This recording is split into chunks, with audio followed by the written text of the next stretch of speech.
Vamos lá.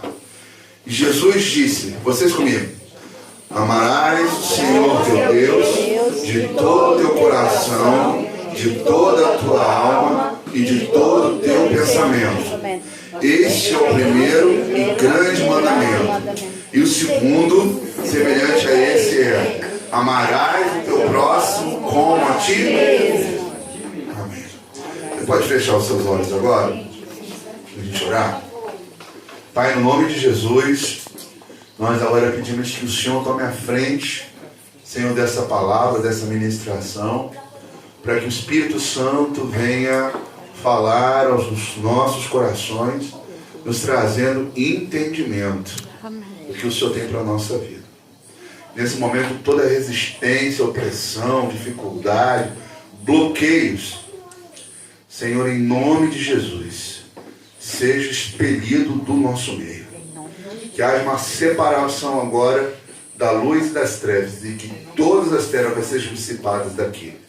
Que a revelação de Jesus e o Espírito Santo esteja nesse lugar. Em nome de Jesus. Amém. Amém. Deixa eu tirar o casaco aqui rapidinho, posso?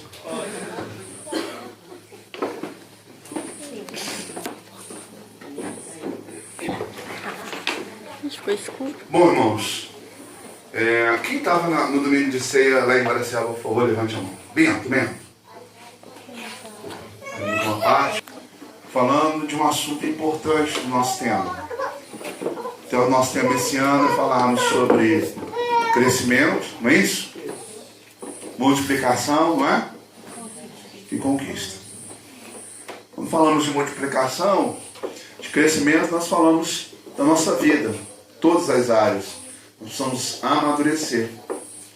E quando falamos de multiplicação, nós estamos falando em crescimento quantitativo, isso é, pessoas que precisam se converter a Deus. E esse ano nós temos o desafio de duplicarmos até o final do ano o número de pessoas que vão fazer parte desse projeto do Reino de Deus conosco. Amém? E a gente está vendo isso acontecer, ó. Mais pessoas estão vindo, e isso é muito bom. A gente vai chegar a isso até o final do ano, dobrar até o final do ano. Vocês creem? Amém. Só que para falar nisso, a gente tem que falar de um assunto muito importante. E o assunto é sobre o grande mandamento que Deus deixou para os seus seguidores. Porque falar de crescimento ou de multiplicação, se a gente tem um entendimento desses mandamentos aqui que nós lemos, não há nenhum valor para Deus conquistarmos qualquer coisa em qualquer área da nossa vida. Então a gente precisa falar de um assunto, como eu falei lá quando eu estava em Guaraciaba.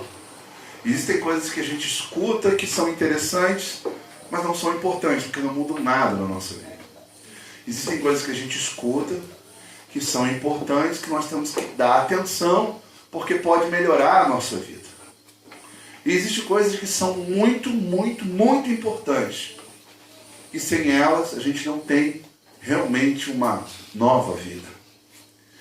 E dentre os assuntos que eu abordei lá, foi que o que eu falei naquele dia, o que eu quero reproduzir hoje, está entre os assuntos que são muito, muito, muito importantes. Vocês entenderam? Amém? Você pode dizer para a pessoa do seu lado: preste atenção, porque o Marcelo vai falar um assunto muito importante. Ok. Eu falei lá em Guaraciaba, e os irmãos que estavam lá, que um dos apóstolos de Jesus, chamado João, ele tem uma revelação. Nessa revelação, Jesus aparece para ele e manda ele entregar uma mensagem para as igrejas daquela época. Hoje a gente tem aqui igreja em Sussuã, a gente tem igreja em Croatá, a gente tem igreja no Ipu, a gente tem igreja em Guaraciaba. E naquela época não era diferente. Jesus apareceu para João e falou assim: ó, eu quero que você escreva uma carta para a igreja de Laodiceia. Eu quero que você escreva uma carta para a igreja de Esmirna. Eu quero que você escreva uma carta para uma igreja em Filadélfia, em Éfeso. Na realidade era a mesma igreja, só que estava em localidades diferentes. E E eles mandam escrever uma carta para a igreja de Éfeso, que é aquele grupo de pessoas que estavam lá. E aí ele começa a fazer uma série de elogios a essa igreja. E era uma igreja que tinha muitas virtudes. E ele diz, olha, você é uma igreja que não compactua com o mal. Você é uma igreja que não se cansa de trabalhar. Uma igreja que é muito paciente. Uma igreja que não aceita qualquer pessoa que se diz apóstolo.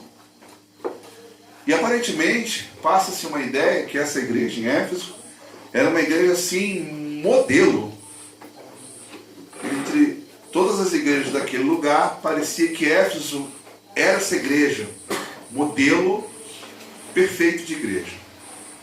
Só que João é surpreendido com uma palavra, em que diz assim, ó, diz para a igreja que eu tenho uma coisa contra ela, que ela deixou o primeiro amor. E se ela não se arrepender, essa igreja vai acabar. Então, a igreja que tinha muitas qualidades, uma igreja que era muito operacional, mas o mais importante ela tinha abandonado, que era o primeiro amor. Percebe-se ali que ela não estava falando de caridade, mas estava falando de sentimento. Isso é, aquela igreja, ela tinha perdido o prazer em Deus, o amor a Deus. Havia esfriado. Olha que ele não disse que o amor tinha acabado, mas já não era como no início. E eu me lembro que eu fui num grupo caseiro, e lá no grupo caseiro eu disse assim para os irmãos, essa palavra é muito séria. Eu vou fazer uma pergunta para vocês. Quando Jesus se dirige à igreja de Éfeso, ele diz o seguinte, olha, você deixou o primeiro amor. Isso é, vocês não me amam como me amavam no passado. A pergunta que eu faço para vocês hoje, vocês amam mais a Deus que antes? Ou no passado, vocês eram muito mais apaixonados por Ele do que hoje? E pedi para cada um responder. E para surpresa minha, mais da metade dos irmãos reconheceram que eles já amaram a Deus no passado muito mais intensamente do que naquele momento. E isso serviu para uma reflexão, porque tudo que eles estavam fazendo hoje, para Deus já não teria sentido se não existisse o quê? Amor. E a palavra que Deus disse para aquela igreja, arrepende-te e volta ao primeiro amor, foi a mesma palavra que eu disse para os irmãos. Nós precisamos nos arrepender e amar Jesus intensamente. Intensamente. Na prática, é você não fazer as coisas porque você tem uma função, ou porque o pastor pode cobrar de você porque você não fez, ou simplesmente você vir para a reunião porque se você não for, a sua mãe vai brigar com você, ou porque você não tem outra opção de ir em outro lugar. Na realidade, tudo que você for fazer para Deus deve ser com muito amor. Isso é com muito prazer, com muita vontade de fazer para Ele. Eu vou para o culto, mas o quê? Com muita vontade. Eu vou para uma reunião, com muita vontade de participar. Eu vou visitar alguém, mas com muita vontade de servir. E aí você pergunta, por que nós devemos ser assim? Porque nós amamos intensamente a Deus. E quando esse amor já não existe, nós já não agimos assim. Fazemos por outras motivações. Obrigação, medo de alguém chamar atenção, ou que está acostumado a fazer isso. Eu falei para os irmãos, nós precisamos voltar ao primeiro amor. E aí, eu quero, dando continuidade daquilo que eu falei, que eu disse que o amor é algo muito importante. No texto que nós lemos, ele diz que o primeiro mandamento é amar de todo o coração, não é isso? De toda a sua alma, de todo o seu entendimento. Você está falando de intensidade, não é que ele fala? Você tem que amar intensamente a Deus. Só que ele diz o seguinte, que o segundo mandamento é semelhante ao primeiro. Então ele diz que o segundo tem tanta importância quanto ao primeiro. E desses dois mandamentos, significa que ele representa toda a lei. Significa que toda a palavra de Deus se resume em duas coisas: amar a Deus acima de tudo É o e próximo. amar o próximo Como a si mesmo. a ti mesmo. E aí eu quero mostrar para vocês uma ilustração para vocês entenderem essa questão de amar o próximo, para que a gente possa avaliar se nós estamos praticando esse mandamento ou não. E aí eu vou contar para vocês uma história, que vocês no final vão dar para mim uma definição dessa história. Eu tinha 3 filhas, uma bebezinha de 1 ano, uma de 3 e uma de 5. Ela precisava trabalhar e ela contratou uma pessoa para ficar tomando conta das 3 crianças. Ela chama a pessoa e diz assim: eu quero que você tome conta das minhas filhas e você cuide da casa. Mas a prioridade são minhas filhas. Então todos os dias ela saía de manhã cedo e deixava aquela pessoa que ela contratou na casa dela. Ela chegava à noite, bem tarde, e assim que ela chegava, a pessoa ia embora, ela ia dormir, as crianças estavam dormindo. Isso se sucedeu durante 1 semana. Vocês estão entendendo a história? Tá claro, não tá? 1 semana. Só que, quando chegou sexta-feira, último dia da semana, ela se despede daquela pessoa que ela contratou e no sábado pela manhã ela vai olhar as crianças. Ela pega a menorzinha e quando ela vai trocar a fralda, ela tem um susto. Porque a criança está toda assada. A de 3 anos, ela vai pegar a menina para dar banho e ela percebe que a criança estava tão suja, que até aquelas marquinhas no pescoço ela tinha, parece que passou a semana toda e não tomou banho. A terceira, quando ela foi mudar de roupa, as costelinhas estavam aparecendo. Parece que ela ficou 1 semana sem comer. Talvez perdeu uns 2 quilos em 1 semana. E ela, assustada, apavorada com aquilo, ela percebe que a pessoa que ela contratou não tinha cuidado com suas crianças. Porém, a casa estava impecável. Ela nunca tinha visto uma pessoa que era tão zelosa, tão organizada, com cuidar da casa. Chega segunda-feira, a menina vem para dar continuidade ao trabalho. Pergunto a vocês, se vocês fossem essa pessoa, vocês dispensariam a moça ou manteriam ela contratada porque ela era muito boa dona de casa? O que vocês fariam? Mas ela cuida da casa com tanto zelo. Mas os filhos não. Ué, mas ela não cuida da casa. Não vai cuidar das crianças. Significa que as crianças, elas deveriam ser mais importantes que as coisas. Certo? Vamos lá. Quando a gente se entrega para Jesus, somos impelidos a fazer muitas coisas para Deus. Tocamos instrumento, ajudamos na organização do lugar, abrimos a porta da nossa casa para fazermos uma reunião de grupo. Quem oferece grupo faz aquele cafezinho gostoso para todo mundo no término ter um biscoitinho com café. Não é assim? Às vezes somos chamados para estar aqui na frente cantando. E aí começamos a nos comprometer com uma série de coisas. Isso é importante? Sim ou não? Sim. Mas isso é mais importante do que a gente amar as pessoas? Não. Não? Não? Não. Significa que se nós fizermos tudo isso, mas se nós não amarmos o nosso próximo, tudo isso nunca terá... Não escutei, nunca terá? Então tá claro, não tá? O que adianta nós virmos cantar, pregar, celebrar, abrir a porta da nossa casa, doarmos ofertas e dízimos? O que adianta fazermos tudo isso se o mais importante nós não fizermos, que é amar as pessoas. Vocês conseguiram entender? Que quando Jesus ele diz assim, qual é o grande mandamento? Quando perguntaram para ele. E ele diz, o grande significa que são os maiores. E aí a gente entende quando Paulo escreve lá em Coríntios, ele diz assim, ainda que eu fale a língua dos anjos e dos homens, e não tiver amor, é como sino que toca.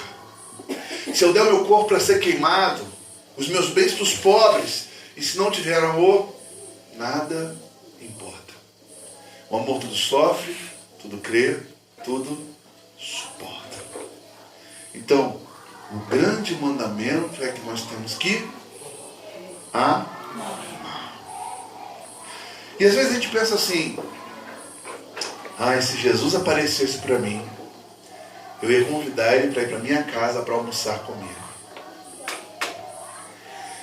Se Jesus aparecesse para mim, eu talvez chamaria ele para passar a noite na minha casa. Você teria coragem de fazer isso? Sim. Se Jesus aparecesse para mim, talvez você entregaria a chave do seu carro e disse assim, Jesus, anda no meu carro. Você teria coragem de fazer isso? Sim. Porque é quem? Jesus. Agora olha que coisa interessante. Jesus ele começa a falar para a igreja do futuro, da eternidade. E ele diz assim, olha, um dia, vai acontecer um dia, em que todos vão comparecer perante o tribunal de Deus. E eu vou separar os que estão salvos e os que estão condenados. E os que estão salvos, ele diz assim, vinde benditos de meu Pai, porque eu tive fome e me deste de comer. Eu tive doente e foste me visitar. Eu tive nu e me vestiste. Eu tive preso e foste me ver. Só que nessa hora, Jesus ele disse que as pessoas que ouviram isso, elas ficaram surpresas, porque elas fazem uma pergunta, mas quando que nós fizemos isso? E ele diz assim, todas as vezes que vocês fizeram a esses pequeninos, a mim fizeste. Isso é quando uma pessoa que precisa de Deus, você abraça. Quando uma pessoa que precisa de Deus, você visita. Quando uma pessoa que está sofrendo, você sofre com ela. Quando uma pessoa que você traz e coloca na sua casa e acolhe porque ela está precisando. Quando você divide o que você tem na sua despensa com a vizinha porque ela não tem nada para comer com os filhos. Quando você faz tudo isso, no dia que você for arrebatado, Jesus vai dizer isso para você. Eu tive preso, tive doente, tive nu, e vocês cuidaram de mim. E aí a gente vai dizer assim, quando? Ele diz assim, quando fizeste essas pessoas, a mim fizeste. Glória a Deus. A pergunta que eu faço aos irmãos, quantos de nós somos comprometidos em amar as pessoas?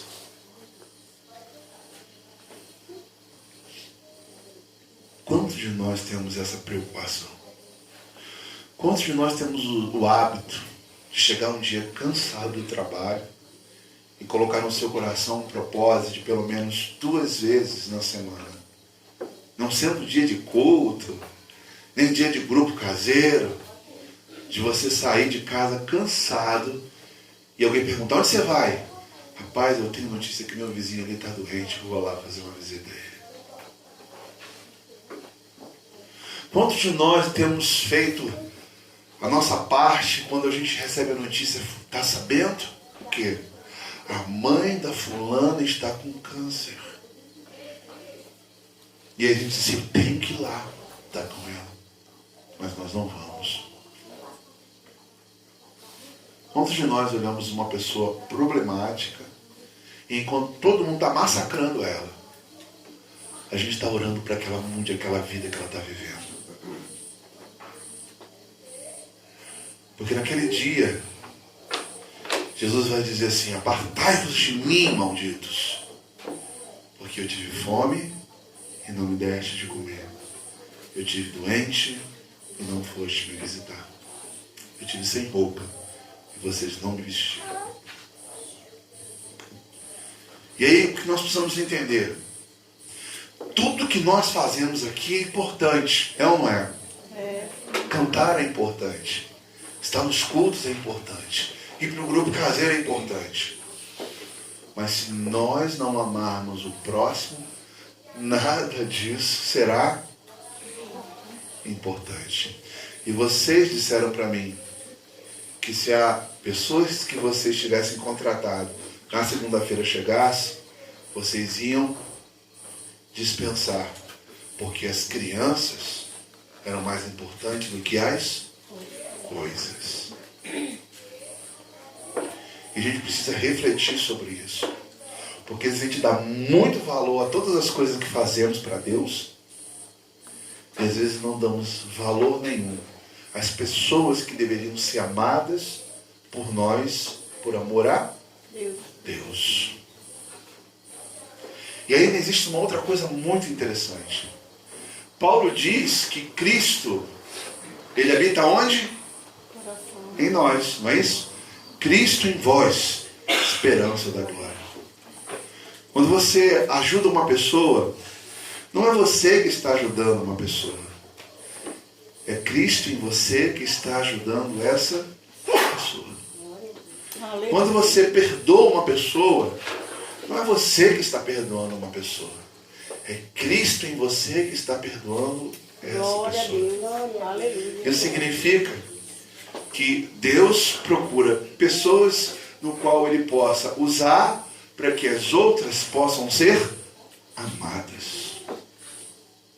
Amém? Amém. Glória a Deus. E aí você diz assim, puxa, Marcelo, você está me deixando constrangido. Porque talvez eu ainda não tinha enxergado com tanta profundidade o que você está falando.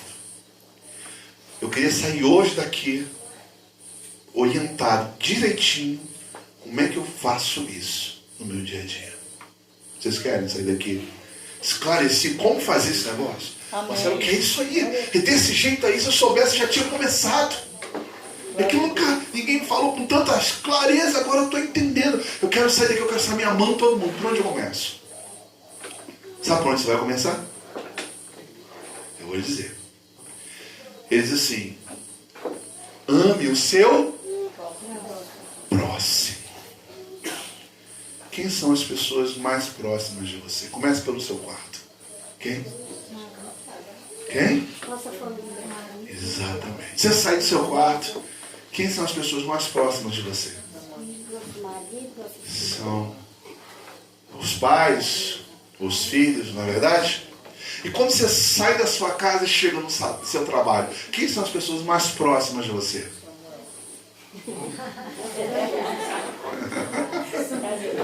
Verdade. E quando você chega na faculdade ou na escola, quem são as pessoas mais próximas de você? São os colegas. E quando você sai daqui e vai para casa, certo?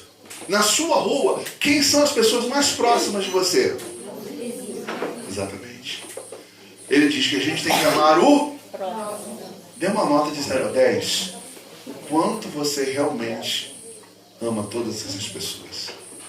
Dá uma nota para você de 0 a 10, o quanto você ama as pessoas no seu trabalho. Dá uma nota de 0 a 10, quanto você ama as pessoas na sala de aula. Dá uma nota de 0 a 10, quanto você ama a sua vizinhança. Dá uma nota para você. Porque você vai descobrir agora se você está cumprindo o mandamento ou não. Tá claro? sim. Vocês estão entendendo? Ok. Mas Marcelo, nós temos uma objeção aí. Na minha vizinhança, eu tenho gente que é muito problemática. Levante a mão quem tem um vizinho problemático, por favor, levante. Uau! Vizinho, né? Ok. Levante a mão quem tem um parente problemático, por favor, levante a mão. Rapaz, verdade. E no trabalho? Quem tem um colega de trabalho problemático? Por favor, levante a mão. Na escola? Tem alguém? Na escola não tem ninguém que tenha um colega problemático? Ninguém estuda mais. Na faculdade, tem não? Como é que eu faço, Marcelo? Como é que eu posso amar essas pessoas? Bom, vamos antes de entrar nos problemáticos, vamos falar daqueles que fazem parte da nossa vida no dia a dia. Certo? Vamos ficar de pé?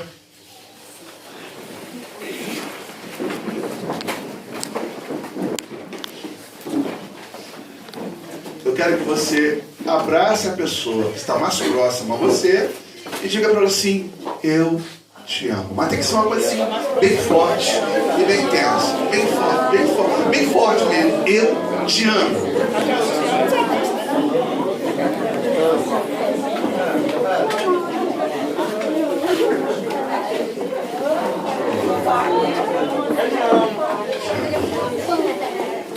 Vamos sentar?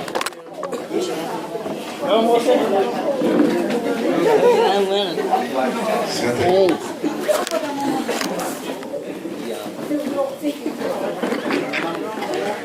Olha a boca.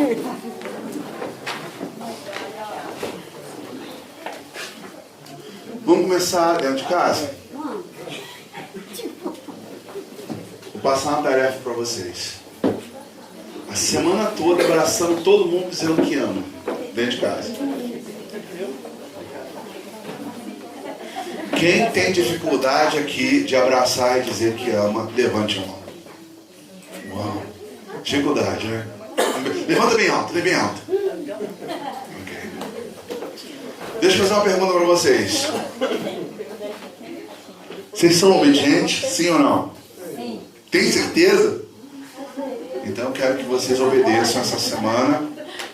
E vocês têm que abraçar todo mundo, dizer que ama. Repete comigo aí. Eu te amo. Eu te amo. Mais uma vez. Eu te amo. Eu te amo. De novo. Eu te amo. A pessoa que está do seu lado, dá um abraço bem forte. Do lado, sentado mesmo.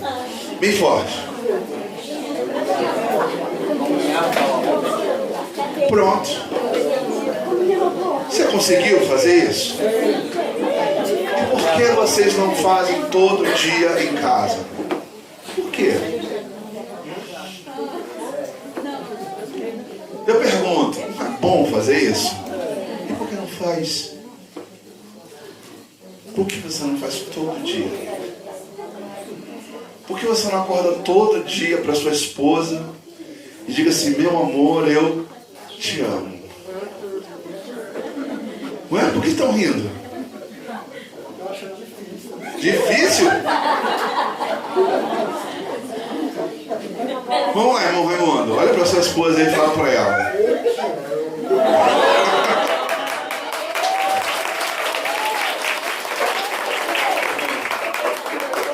Era difícil, não é? Agora ficou vermelha. Minha irmã, deixa eu fazer uma pergunta. Foi bom ouvir isso dele? Poxa, irmão Raimundo, todo dia. Oi.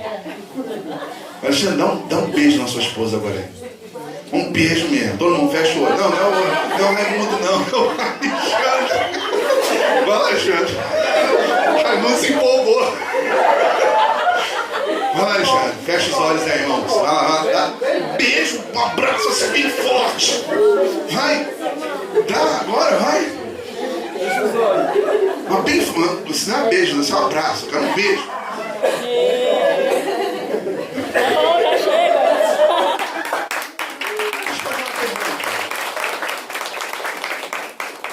Minha filha, é bom esse negócio aí? É tão bom que ela fica rindo toda, cara. Alexandre, me responda uma coisa. Tu faz isso todo dia de manhã com ela? Desse jeito assim? Não é bem assim não, né? Não é bem assim não, então tem que ser assim. Você consegue cumprir a tarefa essa semana? Não consegue? Meu pai, eu tenho que orar muito por vocês. Oi? Mano, de consegue, né, irmão? Conseguiu.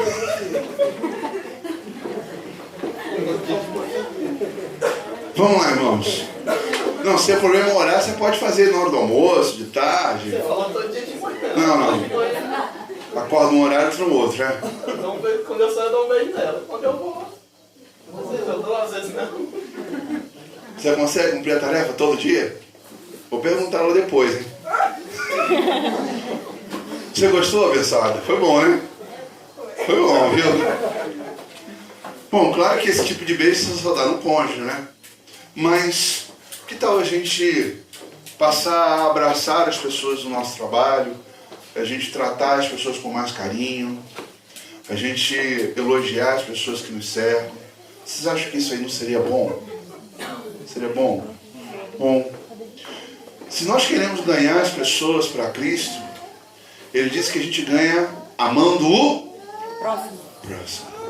Claro que o amor não se resume só nisso. O amor ele é acompanhado de um comportamento em que você demonstra dar atenção, em preocupação, ajuda. Concorda? É ou não é?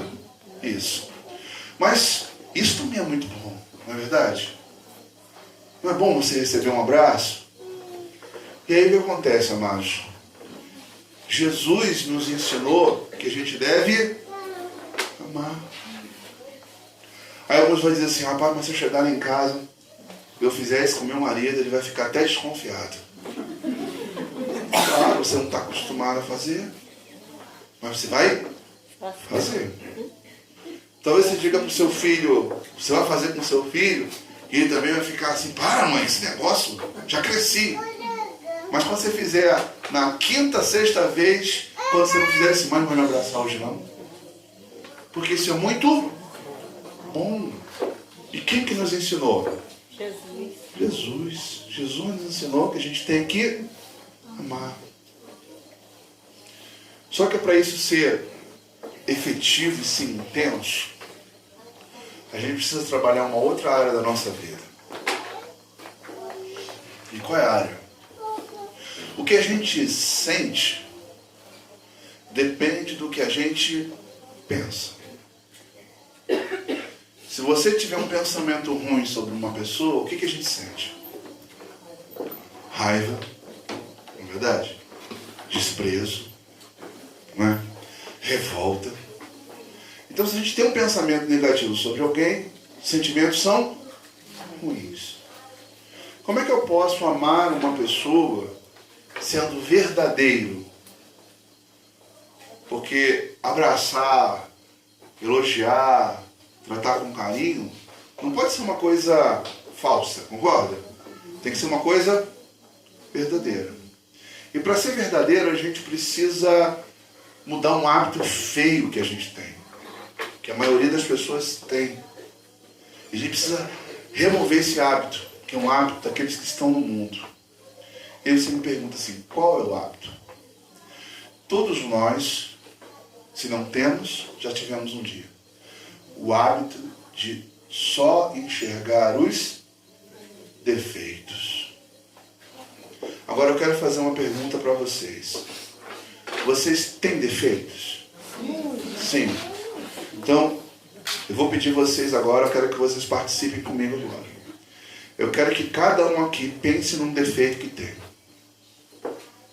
Certo? Pense num defeito que você tem. E eu vou pedir que cada um fale o defeito que tem. Um só, tem que ser falar. Meu defeito é esse, meu é esse, meu é esse, meu é esse. Pode ser? Vamos lá. Pensou no seu defeito? Qual o seu defeito? Hã? Preguiça. Mal-humorada. Reclamando. Eu vejo mais os defeitos que as qualidades. Isso eu já sei. Eu quero ver qual. Você é crítico. Defeito seu. Querer tudo correto. Não, isso não é defeito. Isso é qualidade. Defeito. Meu defeito. Vai pensando. Hã? Desligado. Prometer as coisas não conseguir cumprir. Não cumprir. Ansiosa. Fala o seu. Zangada. Zangada também. Hã? Ansiosa. Fala na... Hã? Preguiça. Preguiça também. Raimundo. Ansioso. Hã? Hã? Bebida?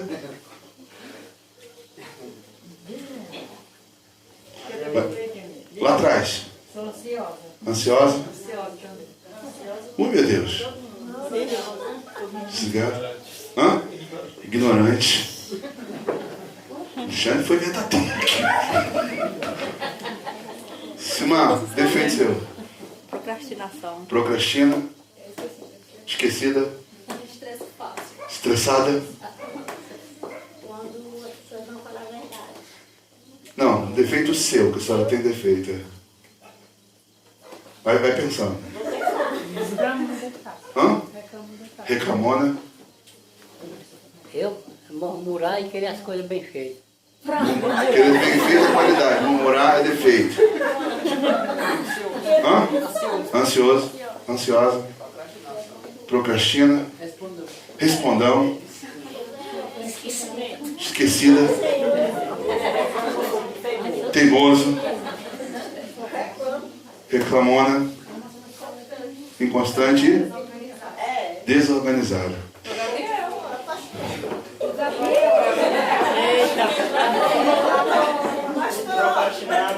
Falta de atenção. O pessoal lá fora aí dá pra ver, o pessoal tá escondido lá, eu falei, falar o defeito, todo mundo sumiu. Foi, saíram de fininho, ó. Vamos lá, pra gente aproveitar o tempo. Vocês conhecem alguém que não tenha defeito? Não. Tem certeza? Não. Todo mundo tem defeitos e qualidades. Se todo mundo tem defeitos e qualidades, o que vai definir o que a gente sente pelas pessoas? É se a gente olhar para os defeitos, a gente quer distância. Se a gente olhar para as qualidades, a gente vai conseguir amar. E qual é o grande problema que nós temos? Nós olhamos mais para os defeitos. Você quer ver na prática? Você tem uma pessoa dentro da casa. Quando ela faz alguma coisa errada, você reclama, não reclama? Mas quando ela faz alguma coisa certa, tu elogia? Tá vendo? Quando ela faz errado, você diz, poxa, tu deixa as coisas fora do lugar, você não é organizado, não é assim que a gente faz? Mas quando a pessoa faz uma coisa certa, a gente não elogia. Esse é o grande problema. E aí o que ocorre? A gente, por causa, às vezes, de olhar mais os defeitos do que as qualidades, a gente vive intrigado no casamento. A gente, muitas vezes, faz com que os filhos busquem as amizades mais fora de casa do que dentro de casa. Faz com que a gente veja a vida sempre de forma negativa. Só porque a gente só vê o quê? Defeitos. Você está na sua casa, a sua casa talvez ela bata o sol e ela esquenta muito, certo? Mas ela é a sua? Quanta gente não tem uma casa para morar? Você tem que ficar triste porque ela é quente ou alegre porque ela é própria? Talvez você trabalhe e ganhe pouco, certo? E você fica chateado porque teu patrão não te valoriza, não te dá R$1 a mais. E aí você já falou assim, meu Deus, que mixaria. Quem já falou isso? Já, não já? Agora eu pergunto, o que é melhor? Ganhar uma mixaria ou não ganhar nada? Não, mixaria. Não é verdade? Então, tudo depende de como a gente vê a vida. Concorda comigo? O seu esposo ou sua esposa tem um defeito. Mas ele tem muitas qualidades. Seus filhos têm defeitos. Porque muitas vezes os filhos têm mais amizade com as pessoas da rua do que com a própria família. Porque quando ele faz alguma coisa de errado, você reclama. 2 coisas de errado, você reclama. 3 coisas de errado, você reclama. Mas quando ele faz uma coisa certa, você não elogia. Aí sabe o que ele pensa? Ele pensa assim, caramba, só vê o que eu faço de errado. Nunca vê o que eu faço do que é certo. A gente precisa aprender a mudar o nosso foco. Eu contei uma história, não sei se eu já contei aqui, mas vou repetir, para quem nunca me ouviu falar. Uma pessoa sentou comigo, começou a chorar e falou que ia largar o marido. Eu vou largar meu marido, não aguento meu marido, eu vou embora, eu vou me separar. Eu, calma, por quê? E chorando. Sabe o que é chorar assim, naquela lágrima descer? E eu falei assim, por que você vai largar o seu marido?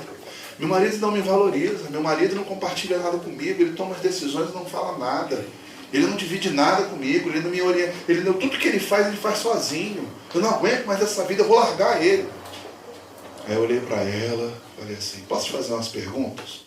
Ela, pode. Seu marido bebe? Ela falou, não. Seu marido te trai? Ela falou, também não. Seu marido te bate? Nunca. E como pai? É ótimo pai. Seu marido é responsável? Ele é muito trabalhador. Quando eu terminei de falar isso para você, vou te fazer uma pergunta. Você tem certeza que você quer largar o teu marido? Ela enxugou as lágrimas assim, deu uma risada. Eu nunca tinha pensado dessa forma. E eu falei para ela o seguinte, olha, se você der um pontapé no seu marido, na hora que ele cair na rua, metade das mulheres dessa cidade leva ele para casa. E sabe por quê? Porque as qualidades que seu marido tem, muitos homens nessa cidade não tem. Tu tem certeza? Eu sou boba, né? Isso mesmo. Eu estou dizendo que ela tem que aceitar o erro dele? Não. Mas olha como ela estava. Ela estava querendo se separar, desequilibrada. Por quê? Porque ela focou um defeito, mas ela não enxergou as qualidades. Quantas pessoas vivem mal no casamento por causa disso? E detalhe, se você passasse a reconhecer as qualidades, eu tenho certeza que ele iria melhorar nos defeitos. E aí, por que essas coisas acontecem? Porque o nosso foco muitas vezes está só nos defeitos. Agora, Jesus disse que a gente tem que amar o próximo, não é verdade? Só que para a gente amar o próximo, a gente precisa entender o seguinte: todas as pessoas que se aproximam de você, são Deus que coloca no seu caminho. É Deus que te coloca no seu caminho. E Deus não vai colocar no seu caminho só pessoas boas. Ele vai botar pessoas problemáticas, pessoas difíceis, pessoas fofoqueiras, pessoas que fazem coisas erradas na rua. Só que Jesus disse que ele veio para as pessoas que estavam sãs ou as pessoas doentes. Então são essas pessoas que nós temos que ajudar. Só que para você ajudar, você precisa deixar de olhar para o defeito dela e achar as qualidades. Às vezes você tem uma pessoa que ela é muito explosiva. Você tem uma vizinha muito explosiva. Mas na hora que acontece alguma situação ruim, ela que toma a iniciativa de tudo. Conhece gente assim? Fulano é explosivo, mas quando dá um problema, vai lá, toma a frente, pega o carro, leva para o hospital. O defeito dela é ser explosiva. Mas qual a qualidade dela? Prestativa, cheia de atitude. Não é verdade? Então, todas as pessoas que têm defeitos, elas também têm qualidades. A questão é que a gente tem que aprender a olhar para as qualidades. E você tem que se exercitar nisso. Agora, preste atenção. Sempre quando eu encontro com vocês, venho para a reunião, eu pergunto, eu não elogio vocês? Você está mais nova? Puxa, ficou tão bem nessa roupa. Seu cabelo ficou tão elegante. Eu não faço isso. Porque eu me exercitei em enxergar nas pessoas as qualidades. E acredito que muitos estão hoje caminhando conosco aqui, foi porque quando nos conheceram, vocês tinham muito mais defeitos do que tem hoje, sim ou não? Sim. Mas mesmo assim vocês foram amados, porque nós abraçamos vocês olhando para as Qualidades. Vocês entenderam? É por isso que hoje vocês estão caminhando. Por quê? Quando nós conhecemos vocês, nós olhamos para as qualidades, abraçamos e não, nós vamos conseguir. E quando a gente olha para as qualidades, a gente ama, você ajuda a pessoa a abandonar os seus Perfeito. defeitos. É assim que a gente vai duplicar a igreja até o final do ano. É assim que a gente vai ver muitas pessoas aqui cultuando e servindo ao Senhor junto com você. É assim que você vai ver seus vizinhos convertidos. É assim que você vai ver a sua família querendo saber onde você congrega. Sabe por quê? Porque quando a gente quer mudar as pessoas, quem tem que mudar primeiro? Nossa. Somos nós. Mude você e você muda qualquer pessoa que está ao seu redor. A grande dificuldade nossa é que nós queremos mudar os outros sem nós mudarmos primeiro. Quanto você amar, quanto você vê as qualidades das pessoas, o quanto você elogia as pessoas que estão próximas a você. E se você soubesse que isso tem um poder tão sobrenatural, eu tenho certeza que a gente estaria vivendo uma vida muito melhor. Dentro de casa, com a família, com o cônjuge, com os filhos, com os vizinhos, no ambiente de trabalho. É só nós mudarmos o nosso foco. Vocês entenderam agora a importância de elogiar, abraçar, beijar, dizer que ama? Vou dar mais um exemplo para vocês entenderem. Eu estava em Croatá e eu estava fazendo uma reunião de grupo caseiro. E aí eu estava falando sobre a Didaquê, que é a doutrina.